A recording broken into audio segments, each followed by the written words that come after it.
بسم الله الرحمن الرحيم. اللهم صل على محمد وآل محمد. Assalamu alaikum wa rahmatullah. To all those who have joined us on Zoom, and inshallah those who will be watching us over the different digital channels in future. We will start with the recitation from the Holy Quran, just a short surah, and then carry on with our topic. أعوذ بالله من الشيطان الرجيم بسم الله الرحمن الرحيم والعصر إن الإنسان لفي خسر إلا الذين آمنوا وعملوا الصالحات وتواصوا بالحق وتواصوا بالصبر اللهم صل على محمد وعلى محمد. So first of all, I'd like to thank Brother Dr. Jawad Raza for taking out his time all the way from Norway to join us, the Arbaeen Global Networking Monthly Webinar Series. Before we begin, I'd like to introduce Arbaeen Global Networking, or AGN, for our viewers. AGN started about 5 years ago now with an event in the holy city of Karbala on the 21st of Safar, just the day after Arbaeen. And the idea was that we have a lot of people who travel to the Holy Land of Karbala for ziyarat and be there on the day of Arbaeen, as recommended by a lot of narrations and the rewards, and also to pay the respects to Imam Hussain and his companions relating to the strategy of Karbala. We wanted to utilize that moment that once the ziyarat aspect of Arbaeen is over, and all the people from different communities, different parts of the world are in Karbala, usually on the 21st of Safar, we can gather them in the conference hall of the shrine of Imam Hussain alayhi salam, and invite a few speakers from them from different areas of expertise, and they can share their skills and knowledge and achievements, and also motivate others to join AGN. And then, alhamdulillah, this program continued, and since the last 5 years, every day on the 21st of Safar, we've been doing the Arbaeen global networking event in the shrine of Imam Hussain alayhi salam. We have, in the last few years, we've expanded the activities. So it's now gone out of Karbala, because again, we thought that unity and the group that is created from these events need to be connected and stay connected and utilize our skills and our experiences throughout the year. So we hold these monthly webinar series, and all the details of the previous events, and inshallah this event as well, will be available on our website, arbeenglobal.net. And alongside this, we have a few other activities where in different countries. So at the moment, we've got about 11 countries.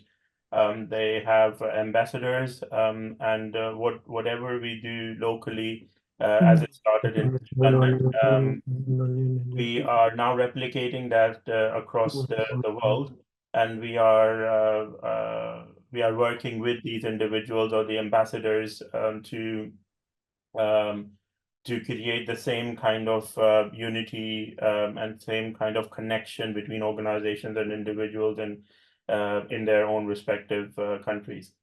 And on top of that, the platform that we have on arbeenglobal.net, that's the place where organizations and individuals can connect.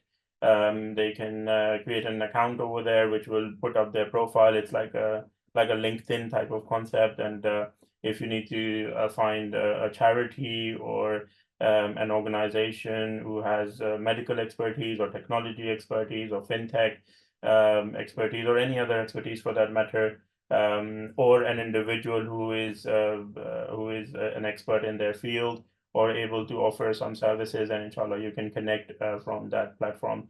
So I request all of those who haven't registered yet to inshallah go to our website and register over there and become part of AGN, inshallah.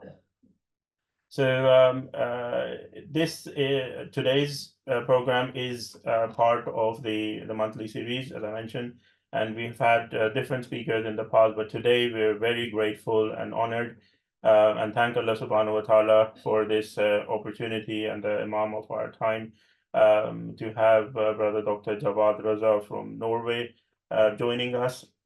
Brother Jawad holds a PhD in industrial asset management and oil and gas technologies. He has worked on a number of publications, thesis supervisions, being a professor at university, and most of all, he's putting all his efforts and services in the service of the community.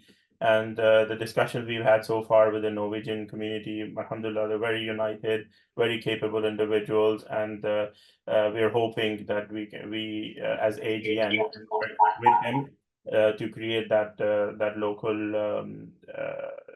local system as we're trying to, so that the organizations and individuals can get connected together. So I'd like to welcome Brother Jawad. Assalamu alaikum wa rahmatullah. Wa alaikum assalam. Thank you very much, Brother Ali Jaffri, for having me. And I'm really excited to know about AGN. Of course, we have had a meeting earlier. And I'm really looking forward to share my knowledge and my experiences with all of you. And of course, the Mu'mineen and those who are joining at this moment, and also those who will watch these videos afterwards. So thank you for having me here. Thank you, Brother Jawad. So today's topic is faith, knowledge, and service, nurturing Shia excellence in a global context. Brother Jawad is an academic and a professional, and together with the other brothers and sisters in the Norwegian community, they've helped quite a lot of individuals to come and pursue their education in Norway. Alhamdulillah, a lot of them have completed their education and now working successfully. And I think this is something that we have, not a challenge, but something that is a complex area for everyone to know of, especially people who are coming in from the home countries in India, Pakistan, and Bangladesh, and those sort of areas.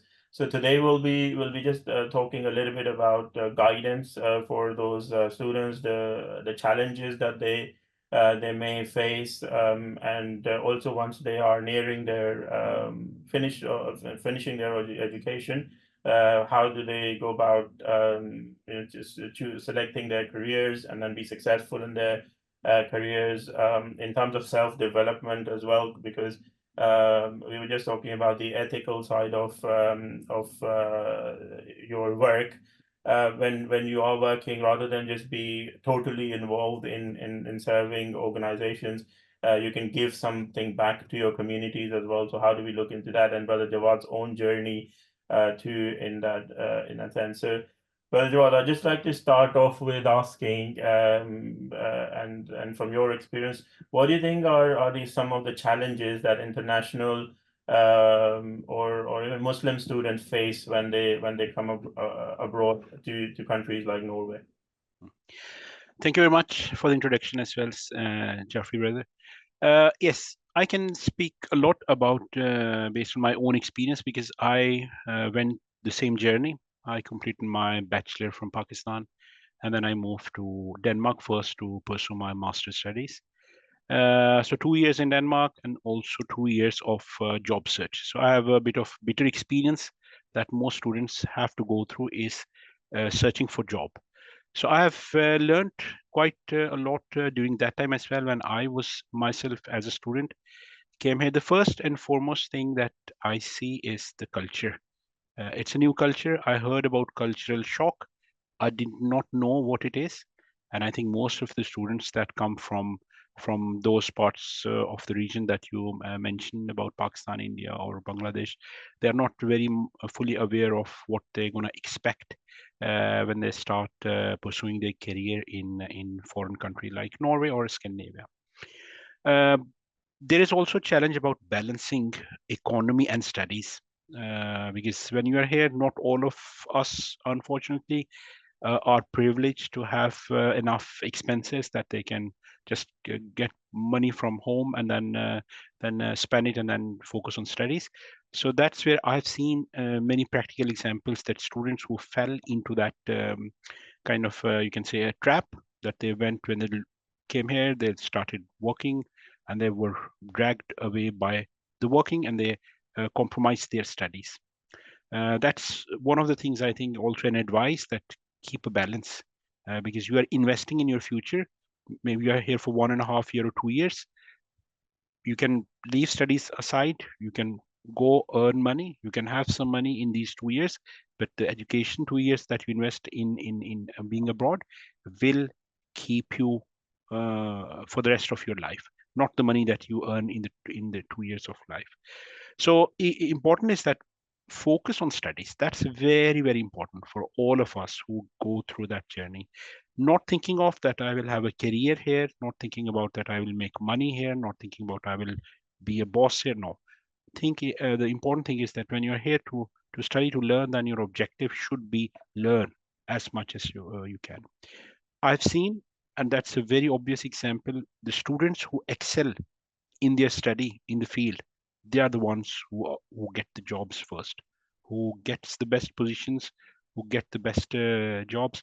That's no thoughts about it. Motivation, demotivation is also important. Keep motivation level, because that also one of the challenge I see, that you come here, you find there are difficulties, you become demotivated. That is also very important, that when you are here, there are circumstances where you can have some down periods, some up periods. That's how that's the part of the game is. Focus on experience, what you gain from good or bad things, the experience things you experience by. I've learned a lot by spending time in the restaurants when I was working part-time as a student in Denmark. uh, all these elements are what you call it career building. You're not knowing at that time, but that's the part of the career building. And I did not know when I was in that stage, when a good friend of mine said to me, Jawad, this is part of career building. I said, maybe no, how it's going to be part of, because I'm working here and there, these odd jobs. How come they can be they can add to my career. But you learn a lot. You learn a lot. One of the things that we as a students or coming from another culture feel like these, most of the things that we do are, we usually don't do in Pakistan. We feel, okay, why me? I'm not the one. Why I should do this work? So that is the positive thing that I learned, that to think about, you are a common person. You are a person. If you don't do the job, someone else will come and do the job. And that's respect in every profession. Uh, you're doing it with good honesty. You are doing with hard working. So you have a lot to learn. Whatever you do, it can be an odd job or in your career. So the other thing I think important is that when you students come out abroad, they don't have any network. Uh, being Asian, being Muslims, being Shia, they don't have that platform. In many big countries or big cities, like I'm now speaking about Scandinavia, which is a bit limited. If you are studying outside Oslo, you will struggle finding the society, Muslim society, especially Shia's community. That also is something important. But of course, networking is a general thing. Students who come, they should start developing their network. They should expand their network, because that also gives a lot of benefits when you come. Because that again, back to the, if I rephrase or reformulate what I said, is culture. Understanding the culture, understand what are the requirements of the society, what abilities you should develop in yourself within the time that you when you're a student. And of course, that can be added, many things added to it, like in Norway side or in Scandinavian side, language is an important barrier. So that is also something very important for students to take up, that keep that also in mind, that you will be needing the language skills. So that's very important. I think I have mentioned a little bit main challenges that I feel I see. Do you have Okay, no, anything? that's great. Thank you. I think that comes in from some real life experiences, or definitely very practical advice over there. Just taking this into the importance of education side. I've seen from your background as well, that you, alhamdulillah, you did your graduation, then your master's, and then followed that up with a doctorate as well. And I see in our communities the education levels. Obviously, they're very focused on the earning side of things. As soon as someone is ready to earn, then the education kind of stops. And sometimes they even think like they will get back into it after getting into their jobs or businesses, which becomes like, you know, sort of really difficult. And from our faith perspective, you know, education is like a something that is continuous. It never stops in that sense. So how would you I don't know, encourage students or tell students or people that you meet that they have to get as much education as they possibly can before getting into the work side of things? And what is the benefit? Even something like a PhD, which is not given that in our communities, I see that, you know, very few people, maybe 1% or 2% of people doing that. Alhamdulillah, lots of brothers in Norway who've pursued this, and there must be some sort of motivation or some people guiding them to do that. But higher education, and you're getting to the top of education, and even getting, once you get into that point, then you probably start teaching because you've got enough knowledge to impart. Why is that important, and how does that help with your overall objective of earning plus becoming a better person as well? Yeah, I will quote one of the it's a saying attributed to Imam Ali alayhi salam. He said that I only like to see the young man from you, those in two states: one, learning, and teaching. So it's about both these two things, teaching and learning. So one thing is that you teach, one thing is that you learn. So that's also something is morally says that if you're not involved in these two activities, in these two states, then you are wasting your time. So learning as we see in Islam, in our faith, it's a continuous process. From you learn all the times, and not only learning from education. I mentioned some examples where I learned by working in a restaurant. You learn a lot of things. People, you meet a lot of people. You know a lot of other. You share experience and also get inspired by many people around you. Because what I see is that throughout the whole of your life, you get inspired by someone. It's not one person. It's people around you. If you are surrounded by good religious people, good friends, educated friends, you get inspired. Like if you think personally, I've been into my father, who was the one who actually was a very high. He went on very high education from education side. Um, did his law and completed his. He was a session judge. May God bless him. He died in 1990. He was the one from his family who actually raised. And then we had three sons and my sister, including myself. Now you can see my eldest brother, he's a doctor. My twin brother, he's also listening, Hamad Raza.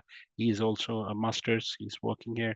Also did a MBA with me, and also my sister, she's residing, also having master. So only one person who actually went to that journey. He created a lot of like good educated people to the society. That's what I see, because we are living in a society. We are also trying to do the same. So important thing is that yes, focus on education is there. Of course, I can say if you ask me, some of us actually, they came and to Norway, for example, or other countries as a survival. So they started pursuing the PhD because they had no other option. They went for PhD, and then of course that is one of the things that people have chosen that path as well. But by choice, yes, it should be choice as well. People choose to do a PhD. It is both a risky business because you can be a very academic person, or you can be a very big philosopher thinker. So important thing when you go for higher education is to think of what you really want to do, in which direction you want to build your competences. So if you come go a little bit a few steps back, learning, yes, that's important to get the good education, because without good education you don't have that kind of weight to your saying. When you do a PhD, you are a super or expert within that field. So people come to you. You really feel proud when you are a PhD. And then when people say, who have maybe more experience than you, who have more older than you, they say, no, if you say that should be the correct answer. So you feel really proud that you have a kind of authority, and that authority your PhD has given you. So I see PhD is the biggest investment in your life. That's one of my own conclusion is. But again, sometimes if you end up with doing a PhD or a research in a direction which is more theoretical, and you want to work in the industry, you may have some trouble moving into the industry. But that's part of the game. Um, if I just sum up, yes, it goes hand in hand, learning and teaching. When you want to excel in your life, you need to have good education. And the times that we see upfront in front of us, it is even more demanding. I said something a few years back that when we see the electrical engineers, mechanical engineers, all these engineering fields are going to change in the coming 5 years. The technology is coming very fast. So you need to, now it's even more important that you keep yourself up to date. And it's not like you do all of the education before you start the job. Of course, you qualify for a job, you start your practice, industrial practice or academics, but then you start keep on developing your career. That's very important, because if you don't keep up with the new things coming up or happening within your subject, you will be outdated, you will be disconnected. So it's important to keep yourself up to date throughout the time, especially for us being foreigners here, being not a native speaker of this language, as a citizen which are not equal to the locals. We need to have this take it very seriously, because we are the ones who are really going to compete in this area. So that's what I would say. It's just summing up back to your question. I hope I answered all of your Yes, yes, questions. no, But Alhamdulillah. yeah, No, thank you for explaining. I think that's what I wanted to know. Just a follow up on that, and utilizing your experience with supervising like lots of theses, and I mean, I had this challenge of finding supervisors, and also selecting the right institution for doing like higher education. And then the choice was that rather than going towards a PhD, if I do some some certification courses or some short sort of certifications, or some short term classes on certain subjects, which was more feeling like more relevant to the job rather than going into the academic theoretical side of things. So if someone has done their masters and they have now a choice whether to gain some technical knowledge about a particular field or go into a qualification like a doctorate, what's the best way for them to decide, and what are supervisors like looking for in these students?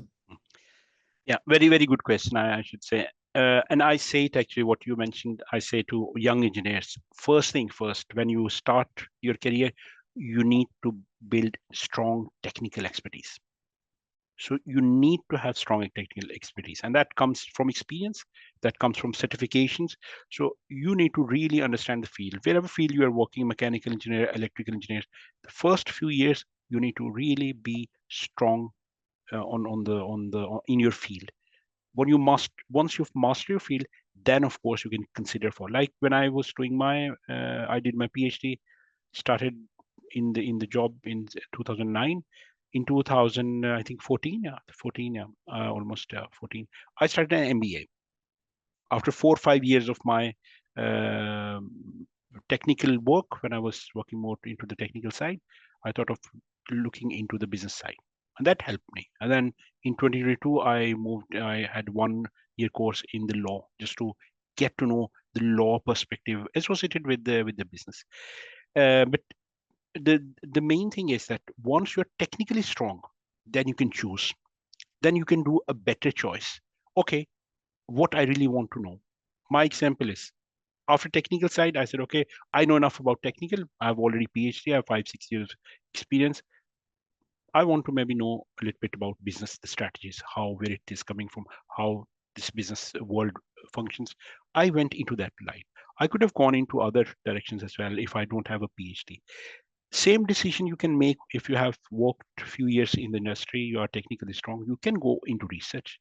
Research and development is a significant and crucial part for all organizations.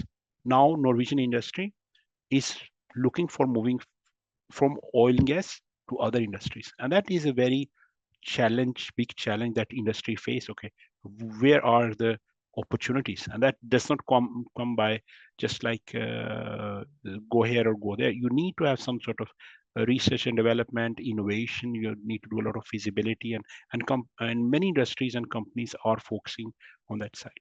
So make yourself technically strong, and then choose what direction. If you really want to go for a PhD, my personal advice is all can be done while you have a full-time job, but it's a commitment.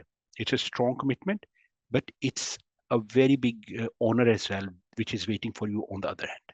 So everything that you do more effort, you get more effort. You get more prestigious title. Of course, being a doctor is a prestigious title, but that comes with a responsibility as well. And I think that as a doctor, as a PhD, you should also look to teach the university. So you need to have that academics interest if you go for PhD.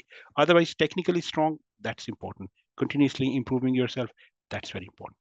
That's great. Just the hard work aspect just reminded me of another narration actually from Imam Ali, and he says that knowledge cannot be gained with tranquility. So if you are thinking that you're just at home and just slowly and gradually you learn things, you have to do hard work. You have to find the options, talk to people, shortlist things, and then make the best decision for yourself. So I think that goes in line with your advice. Um, Absolutely. I think just following on from this as well, again, like we've talked about the education side and the challenges of starting that journey. Once now you have settled in, so you have completed that education that you have put a lot of effort in. Now comes the big like competition area. So it's not that when you finish your education, there's something like waiting for you at the other end. You have to be competent. You have to have that network. You have to know what's going on. What are some of your advices for those people who are either about to finish education or they have finished education and they want to get into the field what they have studied? Because we see sometimes people end up in different jobs because they just have to get into it and they haven't started looking early or planning early. How do you plan so that you end up in the right job and then build up yourself in that industry rather than going somewhere right at the top and then feel unusual about it? What would Yeah. be your advice for that? Yeah. One of the most important thing is that the first job is I usually say that nobody gives you job. You have to take the job. That's very important, and that's a universal rule. No one is going to give you a job. You have to take it from them. You have to prove that you are worthy, that an organization will invest in you. Because when they're, and remember one thing I tell my the students or our brothers and sisters, whenever you are going to apply for a job or going for an interview, remember you are going there to help them. They are not going to help you giving the job. You are actually helping them to fill up a position, to do a work that they are really hungry to get the job done. So your perspective should not be give me job like this. Your perspective should be, yes, I'm here. I will do. I will help you. I will assist you. So that kind of mindset you need to think of when they ask you for any job. They actually need you. That's important for all the newcomers who are actually going to start looking for job. The other thing is that the very basic things, and I say everything I say is based on my experience. We still have a way to how to make a good CV. We still need to know how to write an application. We need to know how and to communicate with whom, who is on the other end. If you see, if you are talking to a VP, vice president, or a business or a senior personnel or whatever, in which language you need to speak, in which language you need to be professional. You need to look professional. When you communicate with anyone, you can see very briefly that, okay, I can see, I get some mails just saying, for sake of Allah, give me job. That's of course we try to do what we can, but that's not the way. You need to prove that the organization that you are worthy, that we should give the option. So basic things are of course opportunity. You need to look how you communicate with the organization. You need to have a good network, because it helps with a network. Whenever you are applying for a job, just understand about the nature of the job, understand about the organization who is inviting you. That's very important. And these are very basic things. When it comes to student, I can say very straightforward. And the first job is not by choice. The first job is, okay, I will do whatever you want me to do. But that desperation, you need to show. I usually tell to students, whenever you apply a job and go for an interview, just show that this is the only job you have applied, and this is the only company you are interested in. If you show that interest, show that passion, you are very, very highly that you will be hired by the organization, because they're looking for someone who has that passion. So first job is, of course, you can maybe not by choice. I know our students, our brothers sisters have visa issues, they have limited time, so they just go for the first job. And then of course in an organization, when you're part of any organization, you can move on, you can move to different departments. That again is something that comes the working culture. If you understand the working culture of any company, and one thing is that you can learn it by yourself, but the other thing is that you have people around you. If you are part of a network, you can always ask. Companies usually appreciate, bigger companies at least, that if you work in one, you are hired in one department, you want to know about other department, you want to move across the company, they really appreciate. So there shouldn't be any problem in developing yourself, when of course if you start in one direction. So important is, like, if I sum up back to your question, Ali, um, um, good CV, good communication, prepare yourself for interview, and the first job that you start, you will have the opportunity to move into the areas of your interest. Perhaps not in the first job, but when you move on, and if you are a part of the industry, then you can move out to other companies as well. So getting first job is always challenging, and that's where you need to use your skills and all your communication and all your in a best way to secure that. Thank you, Raja. Um, so, in line with the objectives of Arbaeen Global Network, we're trying to replicate these best practices and advices. Something that is good happening in one part of the world, replicate that in the other part of the world. And I've been working with the brothers in Norway, and Alhamdulillah, we've developed like a good system, especially in Oslo, and then going out into some of the other cities as well. Once we have a range of individuals, some students, some in their higher sort of areas of studies, finishing up, some professionals in place, some teachers as well. some of them being in the country for, let's say, like more than 20 years. Some of them are like really new in there.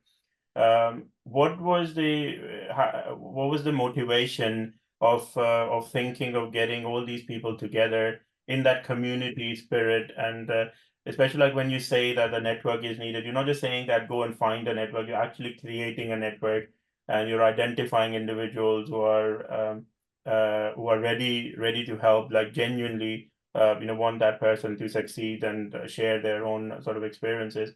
So if say there is if there is a country and they haven't got this to this level yet, and they want to, they've got all the people in there. Some people are really interested. How would you go about in getting them together, getting them to share? Because once you have spent all your day and most of the time, and it's a bit of a struggle, right, to get everything right, and you hardly have like enough time for yourself.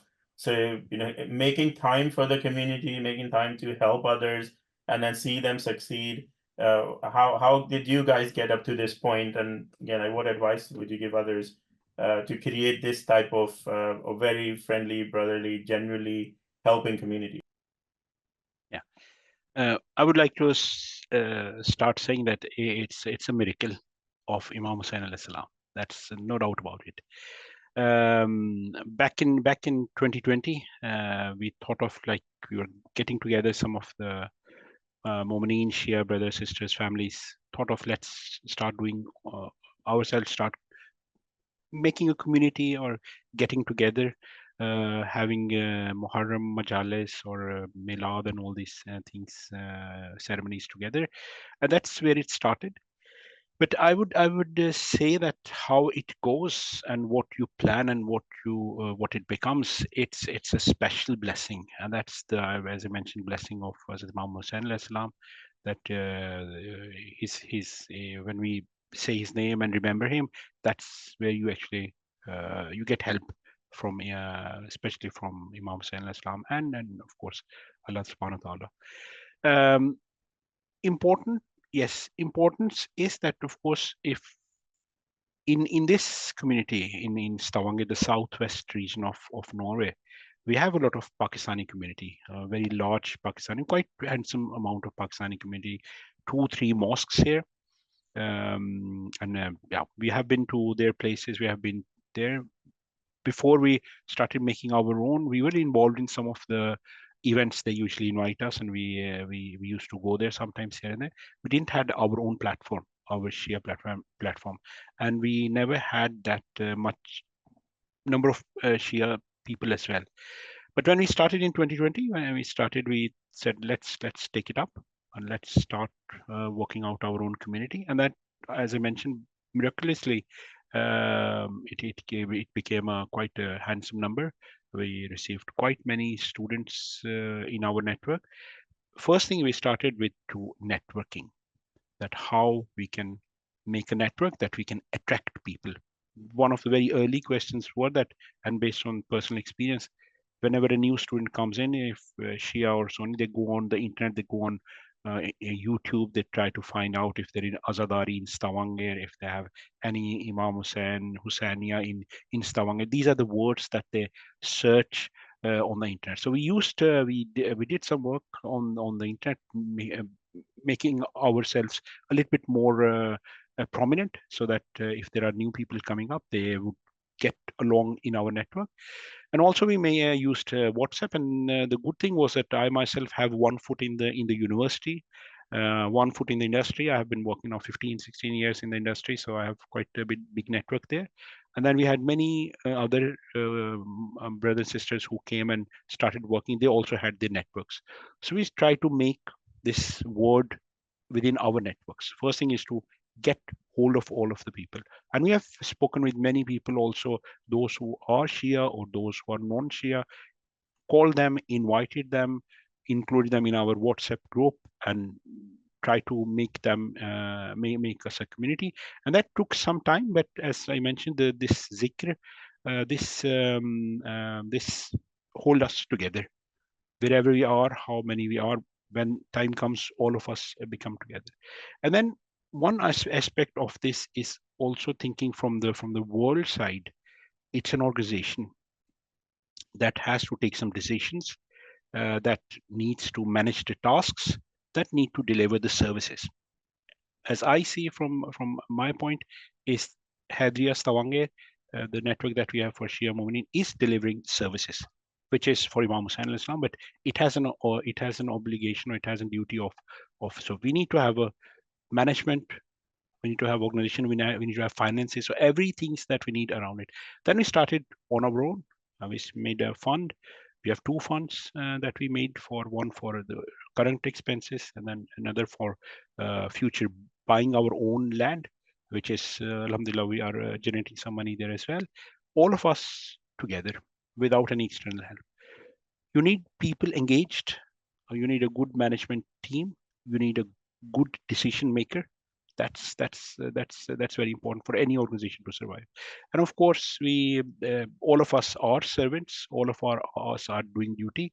And as you mentioned, uh, apart from all the work, apart from all the worldly things with families, this is the only thing that I say, that if someone calls you 3 days at his place, you won't be able to host him 3 days, and the person will not come 3 days to your home. Even if you say, I'll give you food, we'll have some, maybe 2, 3, 4 days, then, but 10 days, people are coming and coming, and that's Moza.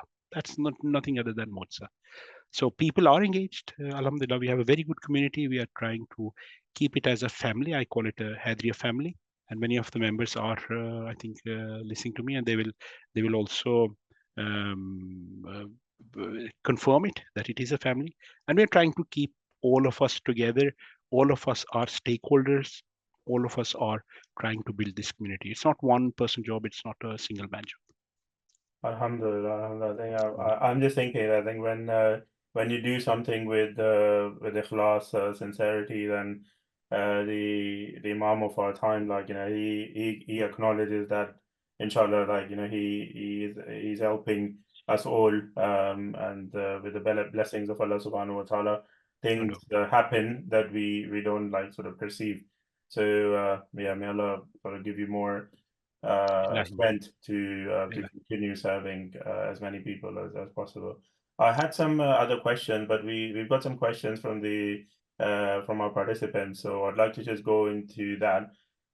Someone mentioned about a mentoring system, and within our professional networks and in the industry, we see most of the network organizations, they have a mentoring system, and they kind of promote that people, if you become a mentor, then this is your benefit, and if you become a mentee, this would be your benefit.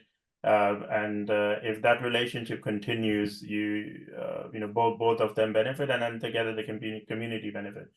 I've been involved in several of these sort of initiatives, but it kind of like don't progress as far as the professional networks sort of progress. So I think the question is that how do you build a successful? I'm sure you're involved in mentoring, but how do you build a successful mentoring system, especially on a community level? I think the most thing, if I think of from a Hadria point of view, you need to have a goal, you need to have objective, and then you need to have ethics. Like, if we are here, this is what we're going to achieve, and that we set up when we made a management committee for our tasks. We started with, okay, what are the expectations? What are the goals? We are going to do the best services for Imam Hussain al-Islam, for the community in Norway and in our region. That is our goal. And then we defined the roles, what we need in order to achieve that. So the motivation is like, for example, in this case, motivation is your internal. You're doing it for voluntarily. You are sacrificing your own time. So all this comes from your own initiative. But what we also try to do is to make, like, we are trying to engage the youth. We are trying to make some social events. We have had this trip to Prekistun. Here is a quite high mountain hiking. we went there. So we are trying to keep a little bit more engaging activities as well, both inside the organization and outside, just to keep the people motivated and keep the people together. So I think it's a lot of things. But if I just back to, if you have a purpose, if you have a good team, and if you have good activities, actively participation, because it needs a continuous efforts, it needs continuous inputs. So you cannot just, any organization, you cannot just make it and then say, okay, now it will run on its own. It never happens. So you need to really continue with the creating more contents, creating more activities. Like we have a lot of alamas coming up, that also gives an very good advantage for people to join. More people join in from all sects and all Muslim brothers and sisters. So there is a lot to do that, but it comes from inside. Okay, no, I think that it is a challenging task, I'd say, but with that persistent effort. And there's another question which is also related about collective wisdom. You mentioned, the things that need to be done to create that environment.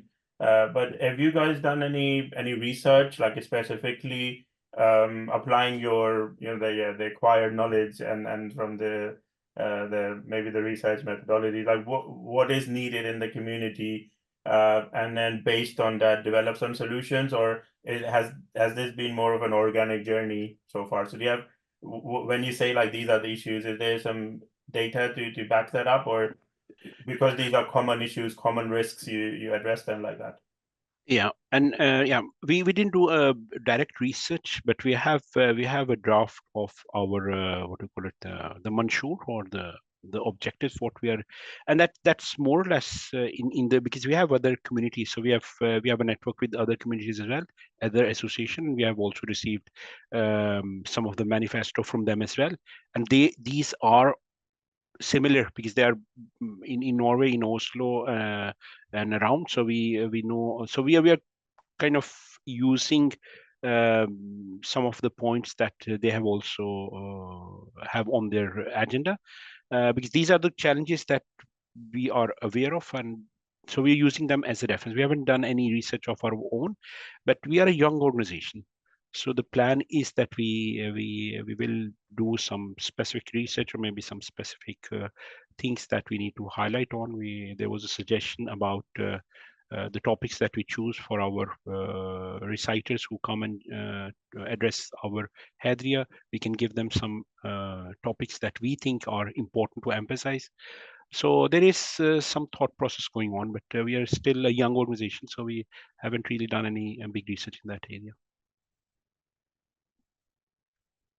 Someone else has asked about the volunteering aspect of this, where usually these things are done. The time that you are spending is done on a voluntary basis, and the brother is saying that the volunteer organization face issues like poor disciplines, absence of accountability, low performance, all those sort of things. So he's saying like how do we ensure like voluntary people who are giving services voluntary are doing the best they can. Um, and in your example again, like I'm sure all of them are volunteers, but how are they giving the best they can? Yeah, that's to giving them that they are stakeholders, involving them in most of the. Now we have a community of 14 people. All the main decisions are taken in that committee, and there you have one person who is lead for a task, and there is a co-lead for that task. So we have made like one stand-in, so that if one person is not available, the other person can take over something like this. So we have quite a handsome number of people who are involved, and of course, not all of them have the possibility all the times. So sometimes 8 people would be available sometimes, but at least it is going through a proper channel with all of the volunteers. To keep the motivation, yes, that is a continuous job as well, that I, as a president of the organization, need to do. My management committee is doing that, and I mentioned about the team building is important, like having get together, it can be a hadith kisa, or it can be any other iftar, or a lot of things that you can do to keep the people involved and motivated. And then, of course, what they look forward to. I think in our organization, we are also setting up goals for next 3 years, 5 years that we need to establish. So people need to be continuously updated. Also, our members, normal members, they also need to know what they are going to get. So we are trying to make a network that most people are involved and they are stakeholders to keep them motivated. Thank you. There's another question which I'm just picking up the theme from there rather than the question. It's about entrepreneurship and business opportunities. We have discussed quite a lot about getting into work and being an employee. Have you had any thoughts about creating, or are there any existing sort of business people who are establishing their own sort of work, and then there's a plan to obviously get the community involved in those businesses as well, or do you think that will come at a particular stage? It's still like early days for that. Yeah, it's still early days, but I can say from the experience wise from the job that there has been people from my job who went out and started their own entrepreneurship, and it's a tough choice to say it like this. It's leaving a job, and I know that some of them had a successful career, some of them ended up with jobs. I have some example of people who actually I know have been to very high positions, started their own business, and then they came back on the project management position back to any company. So it's a choice. It's a tough choice, but it's quite demanding. But if you think about from our side, we haven't had any yet any that kind of entrepreneurship that involves community in that level. But I've seen in the other side, in normal work life, I've seen many examples, both good and tough examples. Okay. I wish we could just sort of continue, but our time is running out, so I'll try and sort of wrap this up in this final question. And this is looking at the future. So the more you plan, the more chances of success are usually there with the help of Allah Subhanahu wa Taala. So in the next, I mean, someone has mentioned like 5 to 10 years. I think 5 to 10 years is pretty long time with at the pace of change that we're going through. So I'll make it like 3 to 5 years. And if I ask you that question, for yourself as well in terms of the community, where do you see them in the next 3 to 5 years? And also people who are in that study mode right now, for them, what would the next 3 to 5 years look like, and how can we be best prepared for that? Yeah, it's a tough question, I would say. It's difficult to predict the future because you don't know what's going to happen tomorrow or day after tomorrow. But you think of the best, and important is to keep yourself updated. What's going on? It can be too much information. I see I'm trying to keep myself updated as well, but it's too much happening. But if you are working in, or if you are doing your study, if you take the students, you should know in your field. You should ask your professors, you should have a network, you should ask the people around you what they foresee, the type of skills they may need. Like, for example, I say all of the engineers who graduated, okay, AI is the one very big thing that is coming and affecting all of us. Try to get your knowledge within AI. Try to use within your field. You're not going to be a programmer after your electrical engineering, but you need to have some sort of eye on that compare on those skills. It can be project management. It can be many other skills that you can add up. But important is that if you are a master student, you should also have or generate, like I mentioned again, based on your own inference, based on your interaction, based on your network, should be able to know what would be the competencies that you may need. And I think it's not very difficult to do that. From the community's point of view, yes, we have a task to make our community more stronger, more engaged, more motivated. And in 3 to 5 years, inshallah, we see that we will have our own institution on a permanent basis. In that I can say for sure that we will have an institution that we will be all part of it and serving even more that we do today. So I just briefly asked your answer. I think that Yeah, was yeah. enough. I think if we can maybe just focus a little bit on the younger, so Yeah, from a community perspective, because obviously, like there is that's a cycle in there. Do you think like the in your community, the younger or the youth as they're called, they're like engaged enough to carry on in the same sort of way or even a better way? Have they been equipped with all those ideas and experiences and yeah? yeah.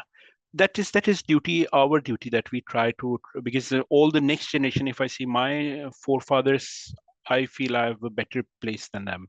So I'm sure that my generation, next generation, will be in a better place if they stick to the right path, or if they stick to the right platform. So that's what we are trying to make this community, that we are trying to make a community that is actually guiding us and our generations to which path. One path is the path of Allah subhanahu wa ta'ala, the Imam Hussain alayhi salam, and that what we are holding to, but also from the worldly side, from the education side.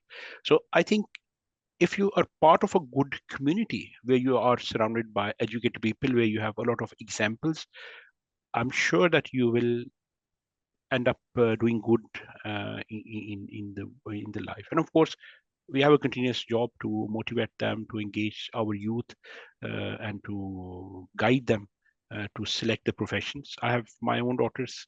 I guide them as well, or at least tell them that the professions they should go for. But of course, they should keep on with good education. That's what message is. Okay, thank you. I think we will try and close it. There are like questions in there, but it was very engaging to talk to you, and I'm sure like if we had more time, we would just continue to benefit more from you.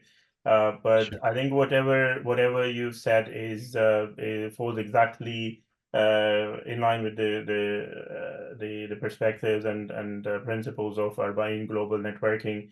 And our idea, the more we talk to people in different parts of the world, there's lots of good stuff happening, and the need to prepare for the Imam of our time is to have ourselves connected and then and share all the good that we have. So inshallah, we get to a point where we make it we become the best support possible for the Imam of our time.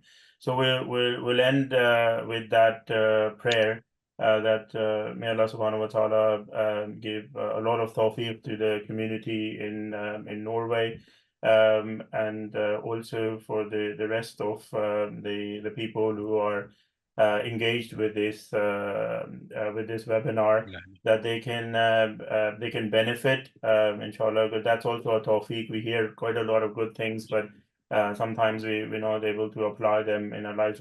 We have had very practical advice today. So inshallah, we can benefit that. And if there was any queries or we want to develop some of these, in different places, then inshallah, we can you all can get in touch with AGN, Arbaeen Global Networking, and we can help you connect with different expertise. Our online platform is arbeenglobal.net, where you can register, and then you'll be able to connect to organizations and individuals. We're always looking for feedback and improvements. And as a very quick summary, AGN is about connecting organizations and individuals so we can benefit from each other. Our slogan or our tagline is Hussain, the symbol of unity. The common factor between all of us is Imam Hussain alayhi salam.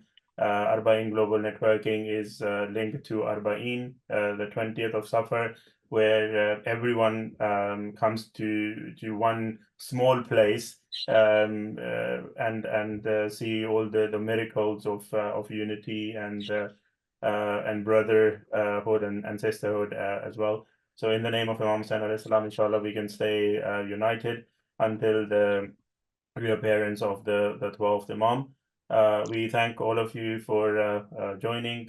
Special thanks to Brother Dr. Jawad Raza for sharing his experiences and giving his time. And we ask Allah subhanahu wa ta'ala to hasten the reappearance of the Imam again.